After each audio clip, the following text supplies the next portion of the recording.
Hello, Culture Matters podcast. Before I introduce our topic, here is an excerpt. Quote, while John Locke didn't explicitly use the word curiosity, his writings heavily emphasize the importance of intellectual inquiry and the pursuit of knowledge. He believed that the human mind is a blank slate at birth, and through experience and reason, individuals can acquire knowledge and understanding. Locke's emphasis on reason and experience directly encourages curiosity as the driving force behind the acquisition of knowledge. Here's how Locke's philosophy implicitly supports the concept of curiosity. Locke's philosophy, particularly his An Essay Concerning Human Understanding, argues that knowledge comes from experience and reason, not innate ideas. This implies that individuals must be curious about their surroundings and engage in the process of learning and understanding. End quote. I was looking for quotes on Locke and curiosity and came up with that excerpt. Found that interesting to share. Our topic today is how to interview. I'd like to add a disclaimer. I'm not a philosopher of Locke nor making an argument of the correctness of his statements around there's no innate ideas and the mind is a blank slate and so on. What I loved about that excerpt, and that's a podcast for another day. What I loved about that excerpt was this idea of curiosity, because I was thinking about how do you do a great interview? How do we interview? And I think at the foundation is curiosity. Now, could one not be curious and participate in a quote unquote good interview? Maybe. However, I wouldn't want to do that. I wouldn't want to do interviews in the first place if I wasn't embodying the spirit of curiosity. I wouldn't want to do it. Like, that would feel forced. It would be inauthentic. But that's for me. So if you can relate to me, I challenge you to tap in to your curiosity. Maybe you'd like to be more curious, or maybe you are and you haven't let yourself be curious. But what is curiosity? Definition.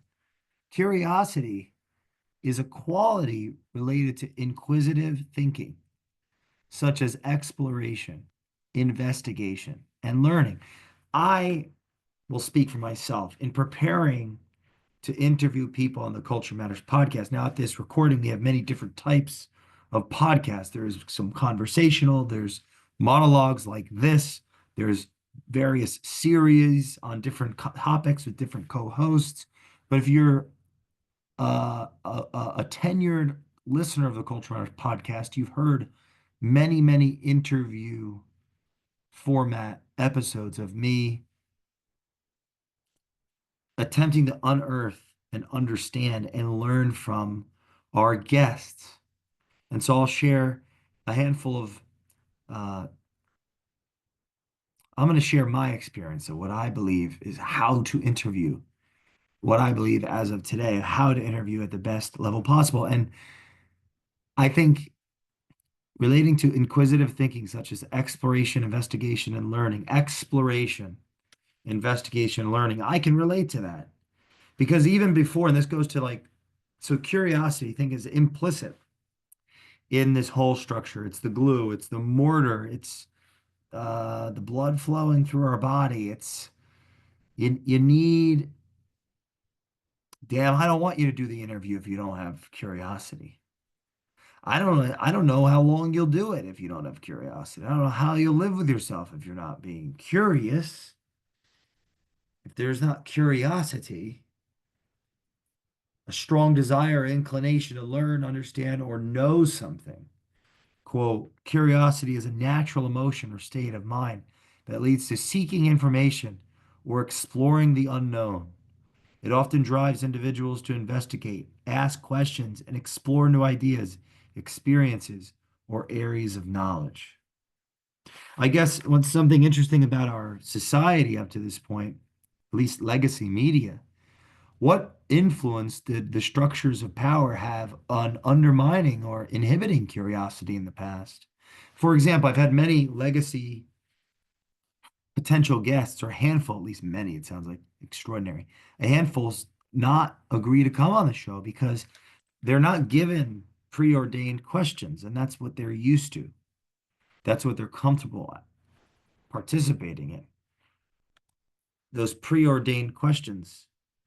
But I'd like to put the onus on me as host to research and prepare and investigate and come up with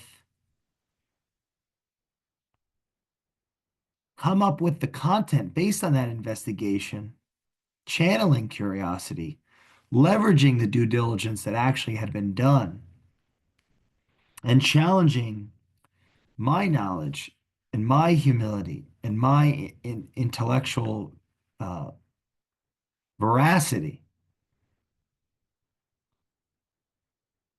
to bring out whatever will be brought out, leveraging their content, their context, their humanity. I find that much more interesting. That's likely why I go about it this way. Well, legacy media, there's here, tell me what the questions you're going to ask, and I'll show up and I'll give you my sentiments. That's not how we've done the Culture Matters podcast. The Culture Matters podcast has been exploratory from day one. I've surmised that part of the reason why our listening time is so long relative to the average, meaning if an episode is an hour long and over 50 minutes of it is listened to by the average guest, by the average listener rather, by the average listener, to me that says, wow, people are really paying attention. Now, why are they paying attention? Versus if the average episode was 60 minutes and the average listening time was 10 minutes. Why, if that would infer that people are checking out very soon. Well, why would they do that? Maybe if they thought it was inauthentic, if it was staged, if it just felt uninteresting. Maybe they wouldn't even know or be able to articulate why. Maybe they, you, me, whoever, wouldn't be able to even articulate fully why it wasn't interesting. Why did I like that movie? Why wasn't that movie interesting to me? That was a shitty movie. We all know a shitty movie when we see it. Now, of course, there's shades of gray where some people, their favorite movie of all time will be someone else's shitty movie, and someone else's shitty movie will be, or favorite movie of all time will be their shitty movie. Yes, I'm not talking about this the margins here, the margins of the minorities here, the subject. I'm not talking about that. I'm talking about the fundamental concept that as human beings, we are movies speak out to us. They reflect components of our nature that we don't even understand. In that spirit, I think how to interview comes down to curiosity, diligence, knowledge, humility, and courage. Yeah, and I can contradict, have a whole nother list of other things that it could be as well that I'm leaving out or things that I'd contradict. But these five might be helpful to you. Curiosity, the spirit of curiosity, diligence, the activity of diligence, preparation, intention, research, content and context gathering, knowledge, the accumulated knowledge of the host.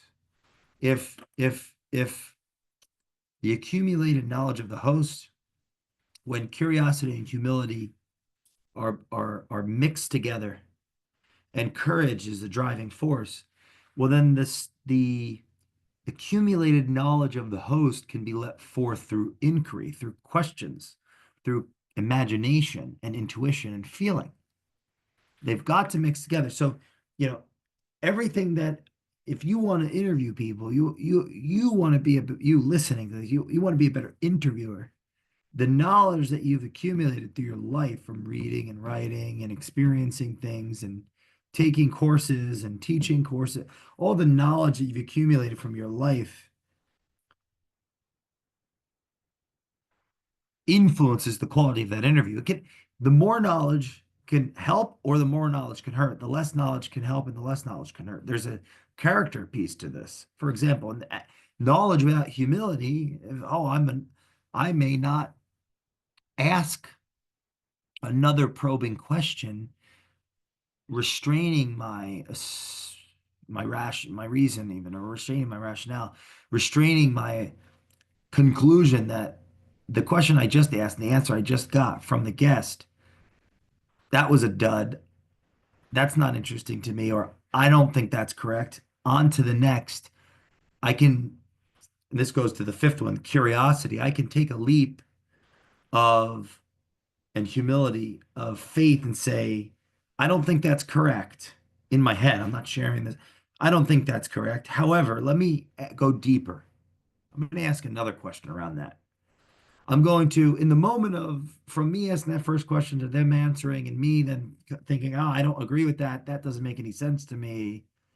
In a blip of a second, I'm going to, rather than fight it or go on to another question, fighting it would be succumbing to my own belief and intellect and education and experience and wisdom and understanding and all of that knowledge, et cetera, that could very well easily be right, but it undermines the possibility and the exploration of the guest.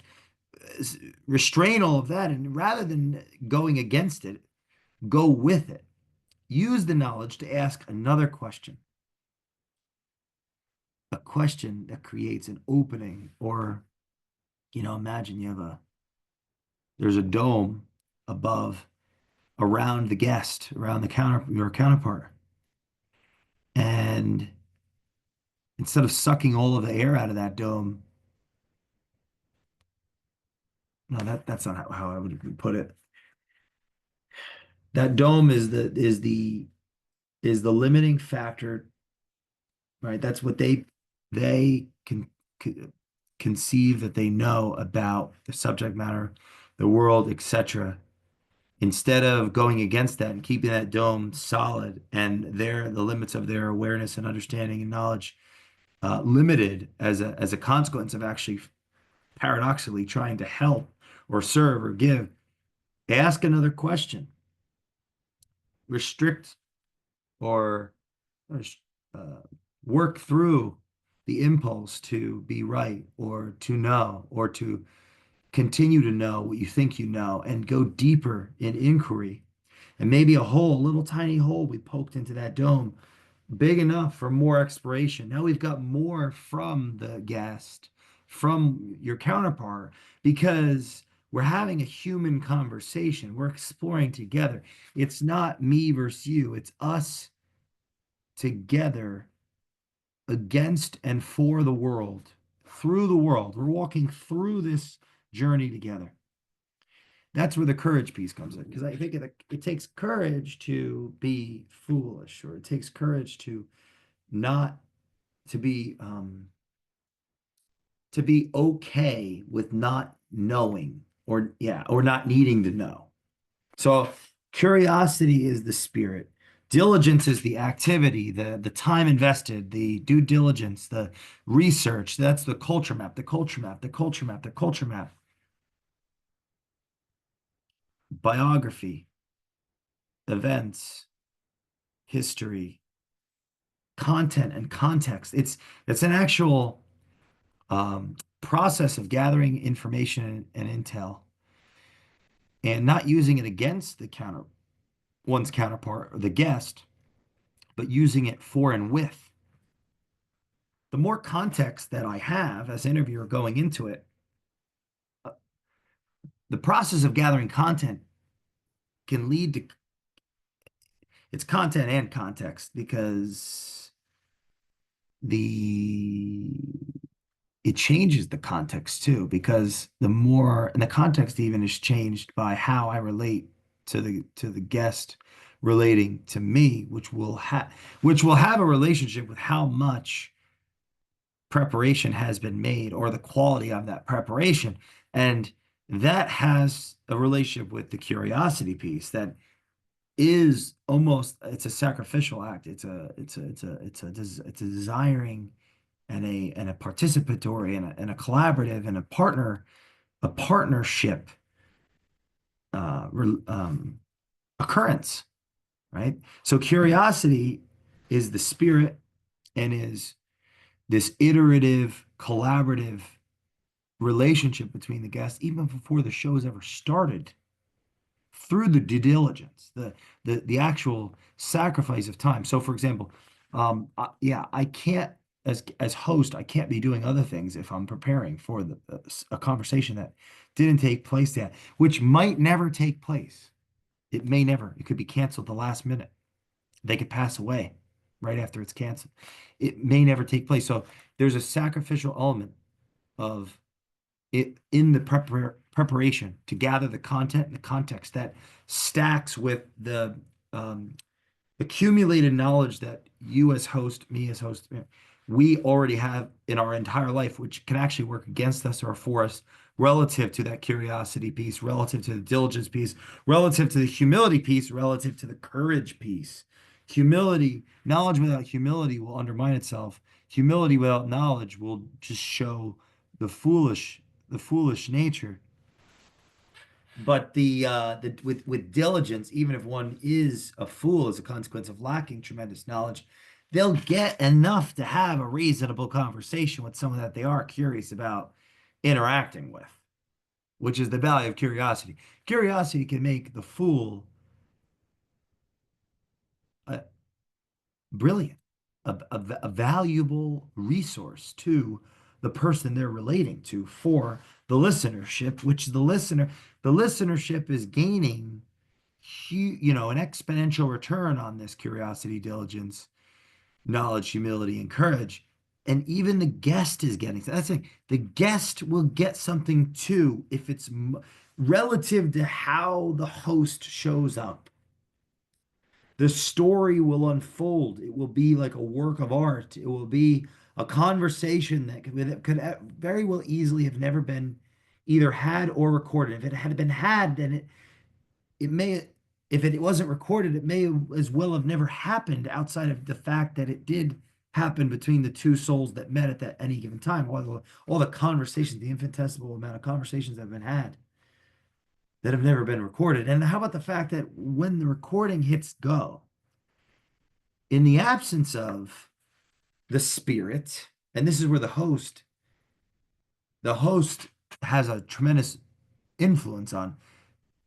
Although interesting enough, the guest can influence the host. I think at least maybe speculatively relative to their spirit, but the host is going to increase or decrease the natural tension that will manifest itself as a consequence of the show actually being recorded. Because when the show is recorded, it's going to have an effect on the brain and mind, on the nature of all parties. So where you hear like, oh, as soon as we turned the camera on, the conversation was different. Even if someone's really not desiring it to be different, it will change. The question is at what percentage or at what degree? Because now it's not just a conversation between two souls, it's a conversation between two souls before an infinite amount of souls.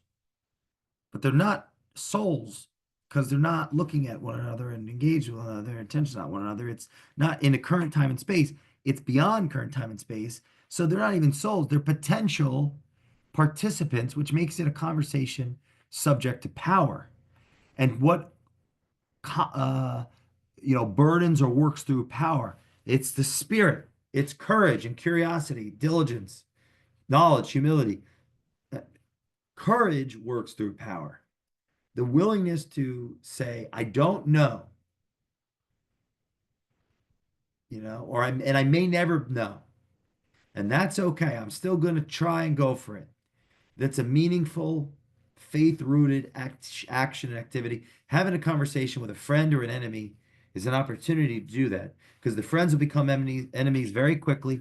and the enemies can become friends even more quickly. We need courage. Courage. Take the risk. Follow your intuition. Feel the other.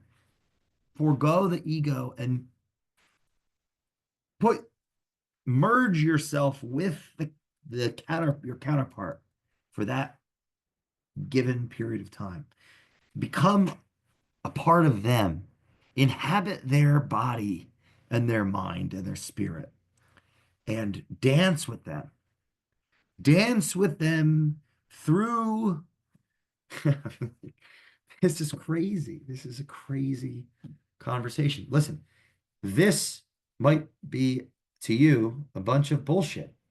I'm just trying to tell you what I've done. This is me reverse engineering what I've done with these podcasts, interviewing people. This is how I've been doing it. So if you're interested, I'll do another one of these on how to interview. How to interview. Curiosity, diligence, knowledge, humility, and courage. Share this with a friend that has a podcast or wants to start a podcast or likes podcasts. Please leave us a review on the Culture Matters podcast, and we'll see you next time.